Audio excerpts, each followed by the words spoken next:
ठीक है। First case में अभी आपने देखा कि when the second frame moves relative to first along a positive direction of x axis with uniform velocity,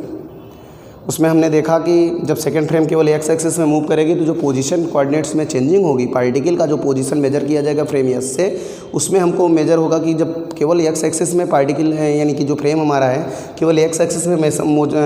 motion करता है, केवल एक्स एक्सिस में मूव करेगा तो जो कोऑर्डिनेट्स में चेंजिंग होगी, जो पोजीशन में चेंजिंग होगी केवल एक्स एक्सिस में मिलेगी। तो हमको ये इस प्रकार से Galilean transformation equation along a direction along only one direction में हमको मिला कि जब सेकंड फ्रेम हमारा फर्स्ट फ्रेम के सापेक्ष एक्स एक्सिस के पॉजिटिव डायरेक्शन में मूव करता है तो हमको जो फ्रेम ऑफ रेफरेंस के जो गैलेन ट्रांसफॉर्मेशन इक्वेशन हमको प्राप्त हुआ वो हमको प्राप्त होता है x dash equal to x minus v t के, y dash equal to y के, z dash equal to z के, t dash equal to t के। X dash equal to x minus v t जो प्राप्त होता है क्योंकि x axis में मोशन हमारा एक्स एक्सिस के पॉजिटिव डायरेक्शन में होता है, इसलिए हमको मोशन जो होता है वो एक्स के पदों में ही यानी जो पोजीशन में चेंजिंग होती है केवल एक्स में मिलती है, वाई और जेड में कोई चेंजिंग नहीं होती। Y dash equal to y रहता है, z dash equal to z रहता है, t dash equal to t रहता है। ठीक है, तो यानी आफ्टर टाइम टी जो पोजीशन में चेंजिंग होगी केवल अलोंग एक्स एक्सिस हमारा पार्टिकल मूव कर रहा था, अलोंग एक्स एक्सिस में हमारा फ्रेम मूव कर रहा था, इसलिए एक फ्रेम के सापेक्ष दूसरे फ्रेम के जब पार्टिकल के एक फ्रेम के सापेक्ष दूसरे फ्रेम में हम कोऑर्डिनेट सिस्टम को जब हमने ट्रांसफॉर्म किया तो ट्रांसफॉर्म करने पे एक्स डैश की वैल्यू एक्स में परिवर्तित हो जाती है, वाई डैश की वाई में, जेड डैश की जेड में और टी डैश की टी में, क्योंकि हम यस डैश की स्थिति को मेजर करते हैं यस के सापेक्ष। ठीक, तो यस के सापेक्ष मेजर करते तो एक इनर्शियल फ्रेम का कोऑर्डिनेट्स एक पार्टिकल का कोऑर्डिनेट एक फ्रेम के सापेक्ष दूसरे फ्रेम में ट्रांसफॉर्म हो जाता है। ठीक, इस प्रकार से केवल positive direction of x axis में हम चलते हैं, इसलिए केवल एक्स एक्सिस में ही चेंजिंग होती है, केवल एक्स एक्सिस में हमको पोजीशन में चेंजिंग होती है, वाई और जेड ज्यों का त्यों रहता है। ठीक, लेकिन दूसरे केस में हम देख रहे हैं कि when the second frame is moving along a straight line relative to first along any direction, यानी जब दूसरा फ्रेम पहले फ्रेम के सापेक्ष एक स्ट्रेट लाइन एक सीधी रेखा में चलता हो अलोंग एनी डायरेक्शन किसी भी दिशा में, ना तो यानी कि एक्स एक्सिस में भी, वाई एक्सिस में भी, जेड एक्सिस में भी, अलोंग एनी डायरेक्शन किसी भी डायरेक्शन में मूव कर रहा हो, तो किसी भी डायरेक्शन में मूव करने के लिए हम कैसे मानेंगे, जैसे हम मानते हैं कि ये स्पेस है, यहाँ से जैसे पार्टिकल ऐसे मूव करेगा तो ये किसी भी डायरेक्शन में एक्स एक्सिस में भी चल रहा है, वाई एक्सिस में चल रहा है, जेड एक्सिस में चल रहा है, जब एक स्ट्रेट लाइन में मूव करेगा तब। अब जैसे हम कहें कि केवल ये इधर मूव कर रहा है, ऐसे सीधे जा रहा है, एक पैरेलल वे में जाएगा, एक सीधे डायरेक्शन में यानी कि पैरेलली मूव करेगा, जैसे कि अभी पीछे हमने आपको दिखाया कि अलोंग पॉजिटिव डायरेक्शन या फिर एक्स एक्सिस, केवल एक्स एक्सिस में ही मूव कर रहा तो वाई और जेड ज्यों का त्यों बने हुए थे। ठीक है, इसलिए जब सेकंड केस में हम आएंगे तो सेकंड केस हमारा कह रहा है कि when the second frame is moving along a straight line relative to first, यानी जब फर्स्ट फ्रेम के सापेक्ष जो हमारा सेकंड फ्रेम है वो एक स्ट्रेट लाइन एक सीधी रेखा में मूव करे, लेकिन डायरेक्शन जो उसका हो अलोंग पॉजिटिव डायरेक्शन नहीं कह रहा है, positive direction of x axis कहता, तो जैसे आपने पीछे निकाला वो भी एक स्ट्रेट लाइन में ही मूव कर रहा था। ठीक, यहाँ स्ट्रेट लाइन में मूव करे रिलेटिव टू फर्स्ट फ्रेम के सापेक्ष स्ट्रेट लाइन में मूव करता है, लेकिन क्या है अलोंग एनी डायरेक्शन, यानी किसी भी दिशा में, किसी भी दिशा में, यानी हम ये नहीं कह सकते हैं कि एक्स एक्सिस में मोशन हो रहा है या वाई एक्सिस में हो रहा है या जेड एक्सिस में, एक्स वाई जेड तीनों एक्सिस में मोशन हो रहा है, ऐसा हम कह सकते हैं। तो देखिए कैसे हम मान लेते हैं कि ये हमारा फ्रेम है, ये हमने मान लिया कि हमारा फ्रेम है, फ्रेम हमने मान लिया यस है, इसका कोऑर्डिनेट हमने मान लिया कार्टेशियन कोऑर्डिनेट एक्स वाई और जेड, ओरिजिन हमने मान लिया ओ जो कि ऑब्जर्वर का वर्क करेगा, हमने मान लिया कि इसका ओरिजिन ओ है जहाँ पे एक ऑब्जर्वर ओ लाइज करता है, एक स्ट्रेट लाइन मूव करेगा, स्ट्रेट लाइन किसी भी डायरेक्शन में कह रहा है, इसलिए इस प्रकार से फ्रेम हमारा मूव करेगा। जब इस प्रकार से मूव करेगा तो ये फ्रेम क्या है, एक्स में भी है, वाई में भी है और जेड में भी है। ठीक, along any direction straight line move करेगा, ऐसे स्ट्रेट लाइन आप लेंगे तो केवल एक डायरेक्शन में जाएगा, ऐसे लेंगे एक डायरेक्शन में, इस डायरेक्शन में जाएगा तो केवल एक डायरेक्शन में होगा, लेकिन अलोंग एनी डायरेक्शन के लिए जब इस डायरेक्शन में जाएंगे तो यहाँ देखिए एक्स भी है, वाई में भी बदल रहा है, देखिए एक्स भी चेंज हो रहा है, वाई भी चेंज हो रहा है, एक्स भी चेंज हो रहा है, वाई भी चेंज हो रहा है, इसी प्रकार से जेड हम दिखा नहीं सकते हैं आपको, जेड में भी चेंजिंग होगी, यानी यहाँ पे देखिए कोऑर्डिनेट अलग है, यहाँ पे इसका पोजीशन अलग है, यहाँ पे पोजीशन अलग है, यहाँ पे पोजीशन अलग है, यानी पार्टिकल की स्थिति लगातार बदलती जाएगी। यानी जब सेकंड फ्रेम हमारा फर्स्ट फ्रेम के सापेक्ष स्ट्रेट लाइन में मूव करे और किसी भी दिशा में अलोंग एनी डायरेक्शन के लिए, तो हम कैसे यहाँ मेजर करेंगे या हमको ट्रांसफॉर्मेशन इक्वेशन क्या मिलेगा ये हम देखते हैं यहाँ।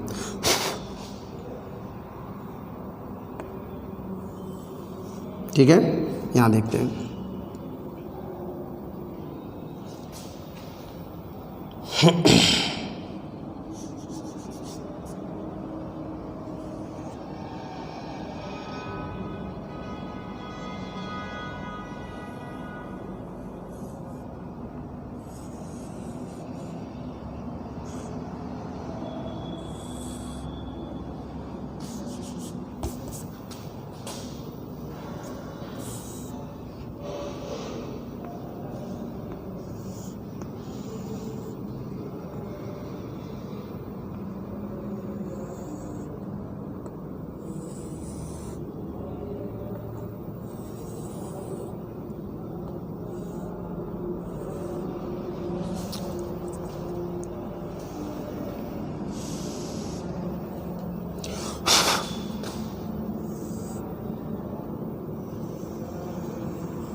ये हम मान लेते हैं सेकंड फ्रेम हमारा है यस डैश। देखिए जो हमारा कंडीशन कह रहा था उसी प्रकार से कंडीशन कह रहा था कि फ्रेम यानी कि जो सेकंड फ्रेम है वो फर्स्ट फ्रेम के सापेक्ष स्ट्रेट लाइन मूव कर रहा है, यानी ऐसे पीछे आया होगा तो ये आके यहाँ कुछ समय पहले t इक्वल टू जब 0 होगा तो ये o और o डैश क्या होंगे, कोइंसाइड करेंगे। आफ्टर टाइम t ये क्या होता है, धीरे धीरे इस प्रकार से आगे की ओर एक स्ट्रेट लाइन में मूव करता है। स्ट्रेट लाइन धीरे धीरे फ्रेम हमारा क्या करता है, स्ट्रेट लाइन मूव करता है और यहाँ पहुँचता है। ठीक है, अब यहाँ से हम कंसिडर करेंगे। देखिएगा यहाँ मान लेते हैं कि कोई हमारा पार्टिकल है p, ये हमारा पार्टिकल हो जाएगा p का कोऑर्डिनेट अगर हम कंसीडर करें तो जो वहाँ लिए थे वही होगा x dash y dash z dash t dash, और क्या होगा x y z t होगा। फ्रेम यस के सापेक्ष लेंगे x y z t होगा, फ्रेम यस डैश के सापेक्ष लेंगे x dash y dash z dash t dash हो जाएगा। ठीक है, अब यहाँ कंसीडर करें, अगर इसकी स्थिति में कंसीडर करें तो यहाँ देखिए ये क्या है, ये इसका ऑब्जर्वेशन होगा, x डैश होगा, ये डिस्टेंस जो हमारी होगी ये होगी y डैश, x डैश तो इस डायरेक्शन मेजर करेंगे, ये हमारा हो जाएगा y डैश, ये हमारा हो जाएगा x डैश। ठीक है, इसी प्रकार से z डैश भी हमारा होगा, ये हमारा डिस्टेंस जो होगा यहाँ z डैश हो, x डैश हो गया, y डैश हो गया। अब इसी प्रकार से after time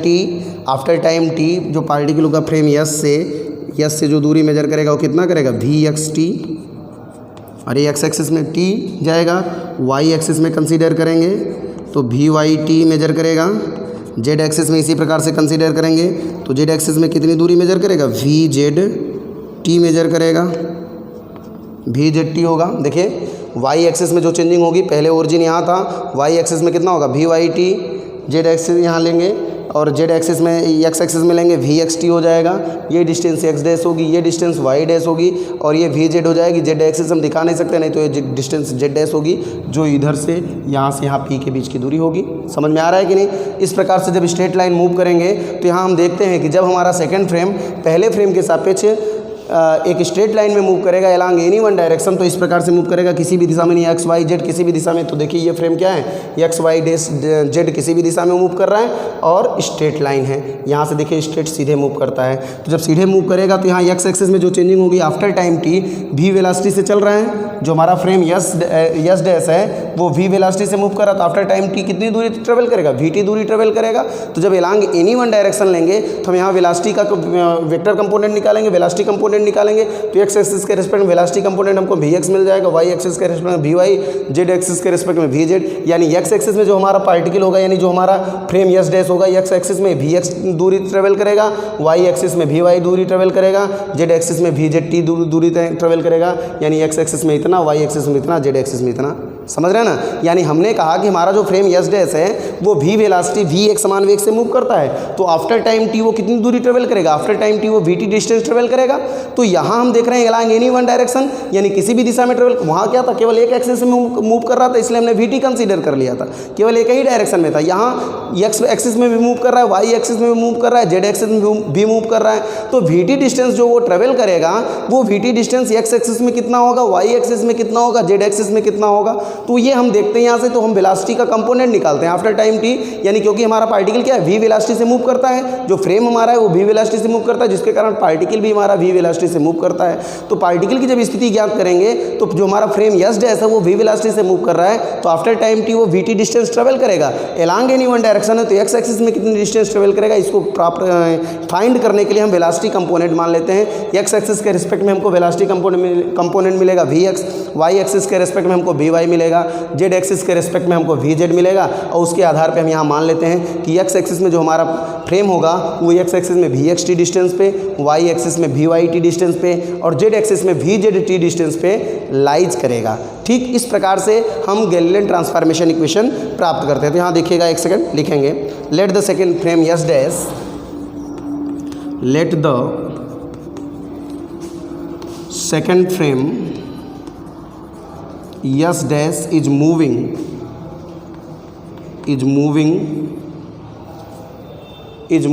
along a straight line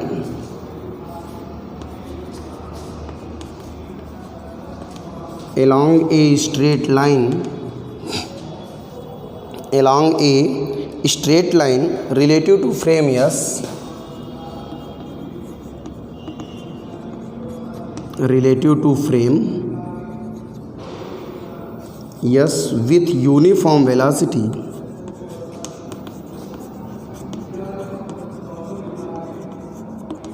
with uniform velocity v,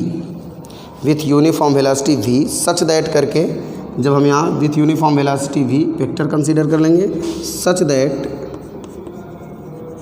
जब एक स्ट्रेट लाइन में मूव करेगा related to first frame S with a velocity v, such that यहाँ लिख सकते हैं वेक्टर वेलोसिटी कंपोनेंट जब निकालेंगे तो हो जाएगा वी एक्स आई के प्लस हो जाएगा वी वाई जे के प्लस हो जाएगा वी जेड के,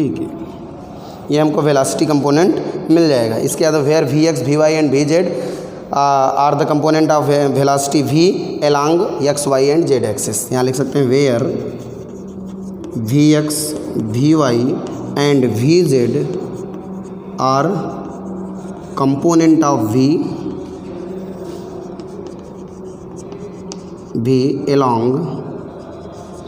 along x y and z axis. X y और जेड एक्सिस के सापेक्ष वेलोसिटी कंपोनेंट हमको मिल जाएगा। अब यहाँ से हम कंसीडर कर सकते हैं सिंपली लिखने के लिए पीडीएफ देखिए आपको डाउनलोड कराएंगे, पीडीएफ में सारी चीज़ें रहेंगी, हम ऐसे बोल देते हैं आप समझ लेंगे। Let x y z t and x dash y dash z dash t dash be the coordinate of an event happening at point P at any instant which observed by the observer S O and O dash situated in frame S origin of frame S and S dash. हम यहाँ मान लेंगे कि let us consider the coordinate of P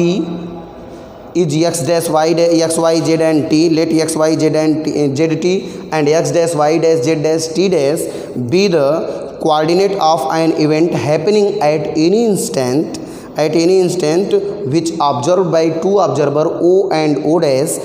which is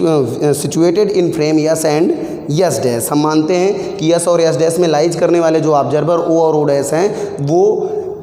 eight any instant किसी क्षण point P पे lies करने वाला जो पार्टिकल है, इस पार्टिकल के जो पोजीशन कोऑर्डिनेट है उसको मेजर करते हैं फ्रेम यस डैश से। ओ डैश ऑब्जर्वर जो है फ्रेम यस डैश में लाइज करने वाला ऑब्जर्वर ओ डैश इसको मेजर करता है x dash y dash z dash t dash, और जबकि फ्रेम यस में लाइज करने वाला ऑब्जर्वर ओ इसको मेजर करता है एक्स वाई जेड और टी मेजर करता है। ठीक ऐसा लिखेंगे। फिर यहाँ से हम लिख सकते हैं if the origin of two system, हम यहाँ माने if the origin of two system are coincide at time t is equal to 0, coincide initially, then after time t time के पश्चात हम लेंगे then after time t the frame S dash is separated from frame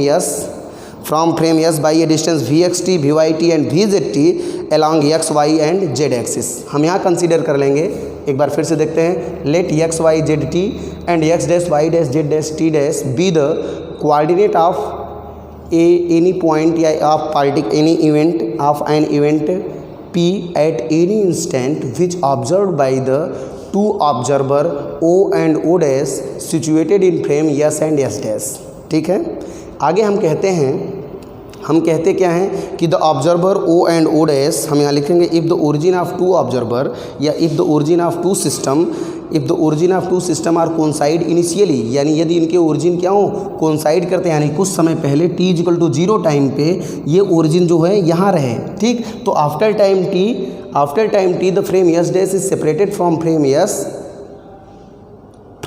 S by a distance. हम कह सकते हैं after time t यानी कि t टाइम पहले इनिशियली हम कंसीडर कर लेते हैं let the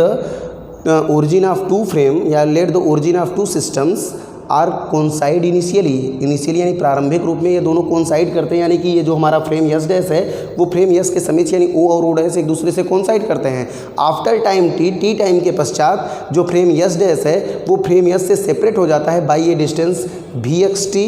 we y t and v z t along x y and z axis, यानी एक्स एक्सिस से वी एक्स टी डिस्टेंस पे, वाई एक्सिस से वी वाई टी डिस्टेंस पे और जेड एक्सिस से वी जेड टी डिस्टेंस पे after time t जो हमारा फ्रेम यस डैश है वो सेपरेट हो जाता है। तो टी टाइम के पश्चात जो ऑब्जर्वर ऑब्जर्व करेगा फ्रेम यस से, जब हम इसकी पोजीशन को ऑब्जर्व करेंगे तो आफ्टर टाइम टी ये कितनी दूरी ट्रेवल कर चुका रहता है, v x t distance travel कर जाता है। तो कहने का मतलब एक्स एक्सिस में कितना डिस्टेंस ट्रेवल कर जाता है v x t, y axis में v y t, z axis में वी जेड टी। तो आफ्टर टाइम टी जो ऑब्जर्वेशन होगा वो ऑब्जर्वेशन क्या होगा, x dash is equal to x axis में कितना वी एक्स टी, तो x dash is equal to हो जाएगा x minus v x t, y dash is equal to हो जाएगा y minus v y t और z dash is equal to हो जाएगा वी जेड माइनस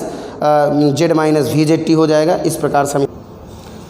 तो इस प्रकार से यहाँ से हम लिख सकते हैं let x y z t and x dash y dash z dash t dash be the coordinate of an event at any instant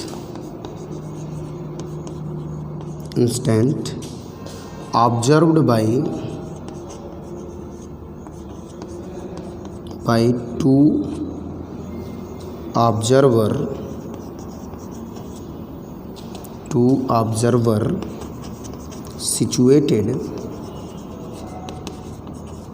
situated at origin O and O dash,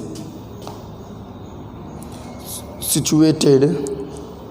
at origin O and O dash of frame yes and yes dash। आगे हम लिखते हैं origin of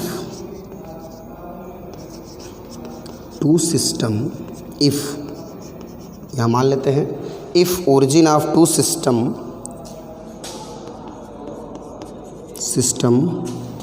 are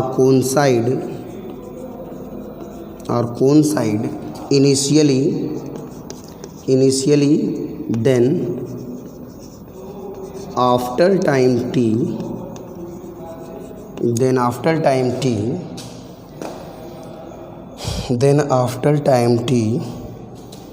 the frame S dash is separated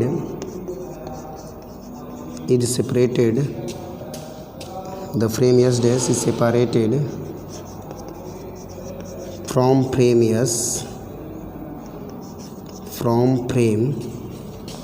S by a distance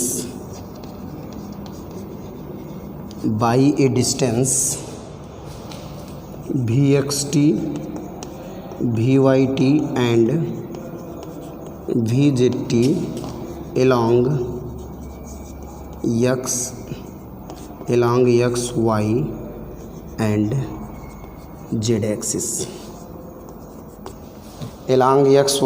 z axis, respectively कर सकते हैं,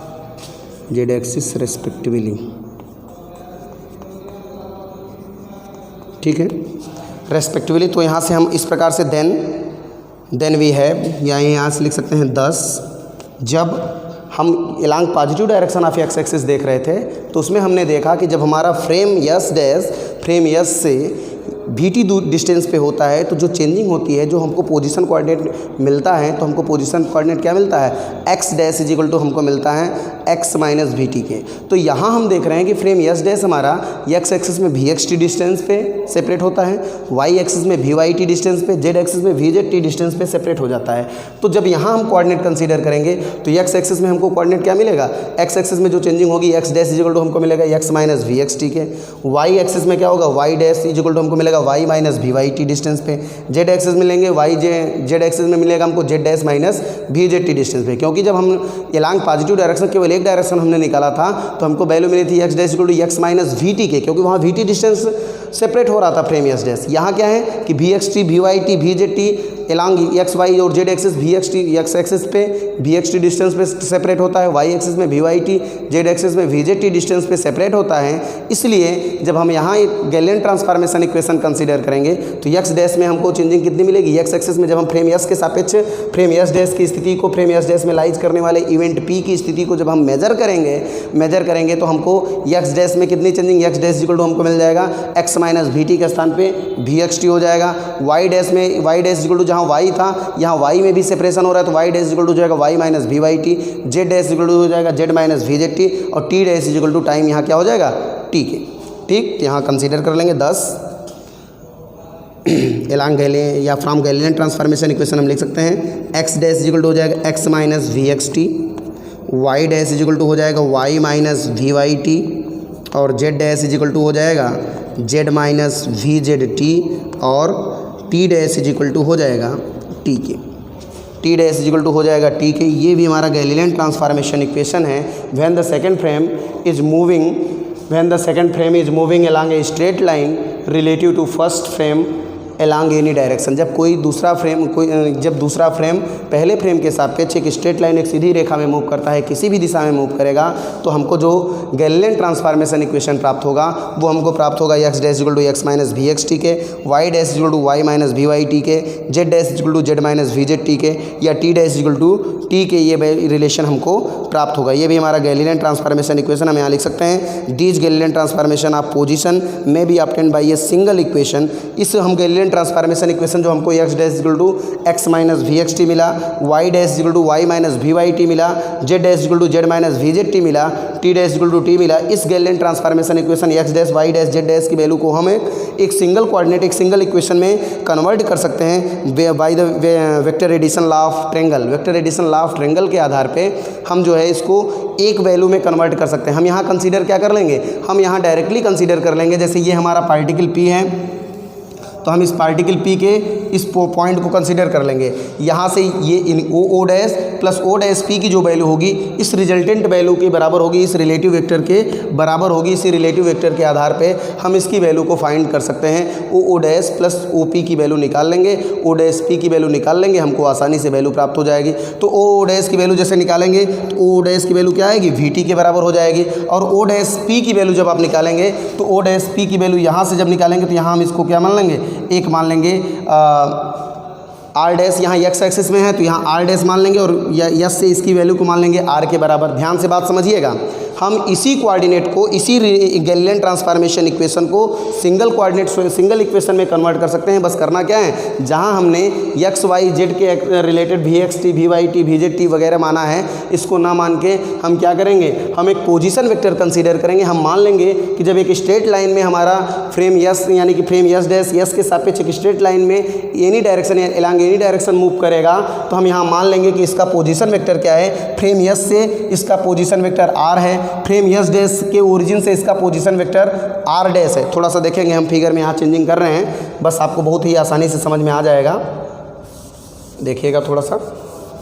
और सारे figure हमारे वही रहेंगे, बस थोड़ा सा चेंजिंग कर देंगे, बस हमको मिल जाएगा। हम इस पूरे इक्वेशन को x dash x minus v x t, y dash y minus v y t, z dash z minus v z t को हम एक सिंगल इक्वेशन में कन्वर्ट कर सकते हैं। वी जेड टी है,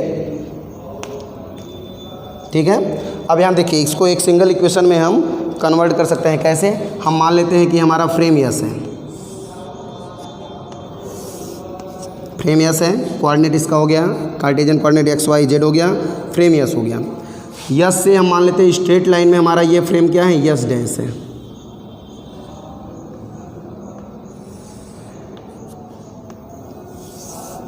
ये हमारा फ्रेम यस डैश है, ठीक है। ये जेड डैश हो गया, ये एक्स डैश हो गया, ये वाई डैश इसका कोऑर्डिनेट हो गया, और ये ओ डैश ओरिजिन इसका हो गया, ये ओ हो गया, ये दो ऑब्जर्वर हो गए। ये हमने मान लिया फ्रेम यस डैश है। भी एक समान वेग से स्ट्रेट लाइन मूव कर रहा है। जब स्ट्रेट लाइन मूव कर रहा है तो हम इसको पोजीशन वेक्टर के रिस्पेक्ट में कर देंगे। तो ये तीनों इक्वेशन जो हमारे एक सिंगल इक्वेशन में बनाने के लिए तो हम लिख सकते हैं, यहाँ से हम कह सकते हैं कि the Galilean transformation of position में be obtained by a single equation by using the vector addition law of triangle. कैसे कर सकते हैं, यहाँ हम मान लेते हैं कि हमारा कोई पार्टिकल पी है,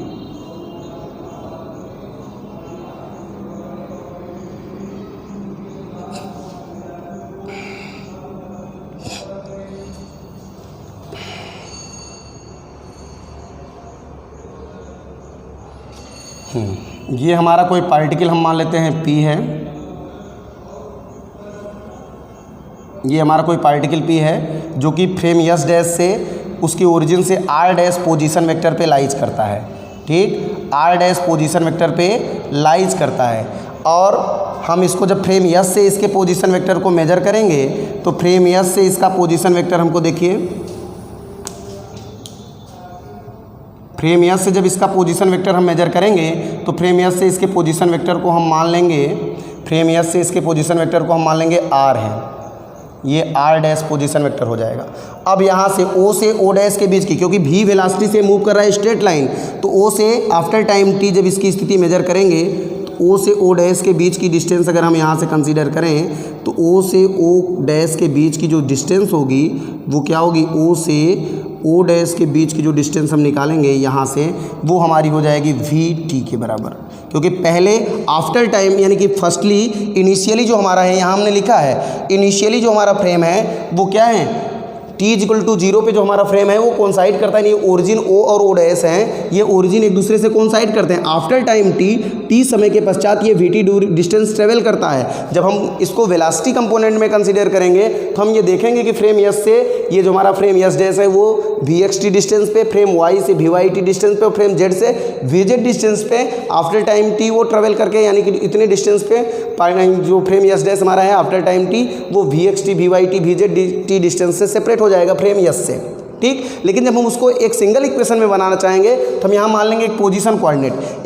कोऑर्डिनेट कंसीडर करेंगे। इसमें हम पोजीशन कोऑर्डिनेट कंसीडर करने के बाद हम इसको क्या करेंगे, पोजीशन वेक्टर की सहायता से हम आसानी से एक सिंगल इक्वेशन में इसकी वैल्यू को प्राप्त कर सकते हैं। तो देखिए हमने क्या किया, हमने फ्रेम यस डैश को सेम जैसे आपने माना था वैसे ही मानेंगे। फ्रेम यस डैश को कंसीडर कर लिया, यहाँ हमारा ओरिजिन इसका ओ हो गया, जहाँ पे हमारा ऑब्जर्वर फ्रेम यस का लाइज करता है। फ्रेम यस डैश का ऑब्जर्वर ओरिजिन ओ डैश पे लाइज करता है, ओ डैश हमारा फ्रेम यस डैश का ऑब्जर्वर है, ओ हमारा फ्रेम यस का ऑब्जर्वर है। अब हम यहाँ से जब मेजर करेंगे तो मेजर हम क्या करते हैं, हम देखते हैं कि ओ से आफ्टर टाइम टी जो हमारा फ्रेम यस होगा कितनी डिस्टेंस पे सेपरेट होगा, तो ओ से ये कितनी डिस्टेंस पे सेपरेट होगा, after time T VT distance पे सेपरेट होगा, after time T VT distance पे सेपरेट होगा। अब यहाँ पे जब हम वेलोसिटी कंपोनेंट निकालेंगे तब हमको मिलेगा कि अलांग एक्स एक्सिस से vxt डिस्टेंस पे सेपरेट होगा, वाई एक्सिस के अलांग vyt डिस्टेंस पे सेपरेट होगा, जेड एक्सिस के अलांग vzt डिस्टेंस पे सेपरेट होगा एक दूसरे से, ठीक। लेकिन अगर हम यहाँ पोजीशन वेक्टर कंसीडर करके, पोजीशन कोऑर्डिनेट कंसीडर करके इसकी वैल्यू को निकालेंगे तो हम यहाँ देखेंगे कि आफ्टर टाइम टी ये vt वेक्टर डिस्टेंस को ट्रेवल करेगा। तो vt डिस्टेंस यहाँ हमने मान लिया। हम मानते हैं कि o से इस पार्टिकल p की, o से इस इवेंट p की जो डिस्टेंस है पोजीशन वेक्टर है, हमने r वेक्टर r मान लिया और o डैश से इसको हमने r डैश मान लिया, ठीक है। अब यहाँ से अगर हम कंसीडर करें द गैलीलियन ट्रांसफॉर्मेशन जैसे हम निकालते हैं तो हम क्या निकालेंगे, हमको गैलीलियन ट्रांसफॉर्मेशन में क्या चाहिए, हमको ये चाहिए कि frame S dash after time T कितनी दूरी पे जाता है और कितना उसके पोजीशन में चेंजिंग होती है। फ्रेम यस से जब ऑब्जर्वर मेजर करेगा तो क्या बताएगा कि टी समय के पश्चात फ्रेम यस डैश हमारा कहाँ पे है, या पार्टिकल पी जो हमारा है, जो इवेंट पी घटना पी है वो किस पोजीशन पे लाइज करेगी टी समय के पश्चात, ये हमारा ऑब्जर्व करके बताएगा कौन, फ्रेम यस का ऑब्जर्वर। तो जब ये ऑब्जर्व करेगा तो ये क्या ऑब्जर्व करेगा, ये ऑब्जर्व करेगा कि जो हमारा पोजीशन यानी पॉइंट पी है ये कहाँ पे लाइज करता है, यानी ये ऑब्जर्व करेगा कि O P is equal to, इसको क्या मिलेगा, O P is equal to इसको मिलेगा O dash plus O dash P के। O P is equal to इसको मिलेगा O dash plus O dash plus O dash P के। यानी ये ऑब्जर्व करेगा कि जो हमारा फ्रेम यस डैश है, जो फ्रेम यस डैश में लाइज करने वाला जो इवेंट पी है वो पी इवेंट हमारे यानी कि ओरिजिन से आर दूरी पे यानी ओ पी के डिस्टेंस के बराबर पे है। तो ओ पी बराबर कितना हो जाएगा, O P is equal to कितनी डिस्टेंस पे है, तो उस डिस्टेंस को ज्ञात जब आप करेंगे तो ओ पी की इज इक्वल टू, हम यहाँ देखिए वेक्टर, यहाँ vector addition formula of triangle लगाएंगे। ट्रेंगल में हम क्या करते हैं, हम देखते हैं कि जैसे ये टेल हो गया, यहाँ इसका टेल होगा, ये हेड हो गया, ये यहाँ इसका टेल आया, यहाँ हेड हो गया, तो इसका जो रिजल्टेंट वेक्टर होगा आर की वैल्यू जो होगी इस वेक्टर और इस वेक्टर के योग के बराबर होगा। वेक्टर एडिशन ऑफ ट्रेंगल में जब हम वेक्टर एडिशन कंसीडर करते हैं, सदिश योग करते हैं, तो ट्रेंगल में सदिश योग हमको बताया जाता है कि जो ये ट्रेंगल है यानी कि ये टेल हो गया, ये हेड हो गया, इस वेक्टर का जो आर डैश वेक्टर है उसका टेल यहाँ वीटी वेक्टर जो हमारा है, वीटी वेक्टर का हेड यहाँ है और आर डैश वेक्टर का टेल यहाँ से स्टार्ट होगा यहाँ पहुँचा, तो इसका रिजल्टेंट वेक्टर क्या होगा, आर के बराबर होगा। तो हम यहाँ कर सकते हैं O P is equal to O dash plus O dash P, ऐसा कर सकते हैं। या वेक्टर एडिशन फार्मूले में हम कंसीडर करेंगे तो हम लिख सकते हैं resultant vector R is equal to हो जाएगा, resultant vector R is equal to हो जाएगा वीटी वेक्टर प्लस हो जाएगा आर डैश के, ये होगा वीटी वेक्टर प्लस हो जाएगा आर डैश के। या इम्प्लाइज दैट यहाँ से हम करें तो हम कर सकते हैं R dash is equal to हो जाएगा आर माइनस वीटी वेक्टर के। या इम्प्लाइज दैट ये हमारा एक सिंगल इक्वेशन बन जाएगा। अब यहाँ देखिए जब हम पोजीशन वेक्टर आर डैश को ओपन करेंगे तो पोजीशन वेक्टर आर डैश को जब आप ओपन करेंगे तो position vector R dash is equal to हम क्या लिख सकते हैं, R dash is equal to हम लिख सकते हैं x dash i plus y dash j plus z dash k. या position R vector R is equal to हम लिख सकते हैं x i plus y j plus z k. और यहाँ से इसी प्रकार से वेक्टर वी को, अगर वेक्टर वी का कंपोनेंट हम लें तो हम लिख सकते हैं v x i plus v y j plus v z k. अब यहाँ ध्यान दीजिए, R dash is equal to are minus v t है। जब एक्स एक्सिस के अलांग आप कंसीडर करेंगे पोजीशन वेक्टर को, केवल एक्स एक्सिस के अलांग कंसीडर करेंगे तो आर डैश की वैल्यू क्या होगी, एक्स डैश के बराबर होगी, यानी हो जाएगा x dash is equal to x minus v x t के। ये होगा ना, भी को जब एक्स एक्सिस के अलांग लेंगे तो भी का कंपोनेंट क्या आएगा, वी एक्स आएगा। आर डैश को जब ओपन करेंगे आप एक्स एक्सिस के अलांग लेंगे तो आर डैश को आप लिखेंगे x dash is equal to हो जाएगा x minus v x t. इसी प्रकार से आर डैश को जब वाई एक्सिस के अलांग लेंगे तो y dash is equal to हो जाएगा y minus v y t, z dash z minus v z t. इस प्रकार से आप इस सिंगल इक्वेशन के द्वारा इन तीनों इक्वेशन को कंसीडर कर सकते हैं, क्योंकि हम जानते हैं R dash is equal to x dash i y dash z z dash k जब एक्स एक्सिस के अलांग लेंगे तो यहाँ आर डैश एक्स डैश हो जाएगा, x dash is equal to x minus v x t हो जाएगा। Y axis के अलांग लेंगे तो y dash is equal to y minus v y t. इस प्रकार से आप कंसीडर कर सकते हैं। इस प्रकार से हमारा गैलिलियन ट्रांसफॉर्मेशन इक्वेशन एक सिंगल इक्वेशन में बदल जाएगा by using the vector addition law of triangle. Vector addition law of triangle use करेंगे, आसानी से ये जो तीन इक्वेशंस हैं हमारे एक सिंगल इक्वेशन में बदल जाएंगे और वैल्यू हमको मिल जाएगी R dash is equal to are minus v t के। R dash is equal to हमको मिल जाएगा आर माइनस वी टी के, यानी resultant vector is equal to हम यहाँ कर सकते हैं कि अगर हम यहाँ निकालें तो यहाँ लिख सकते हैं resultant vector R is equal to होगा O dash plus O dash P के। वही ओ डैश की वैल्यू हमारी वी टी है और O dash P is equal to हमारा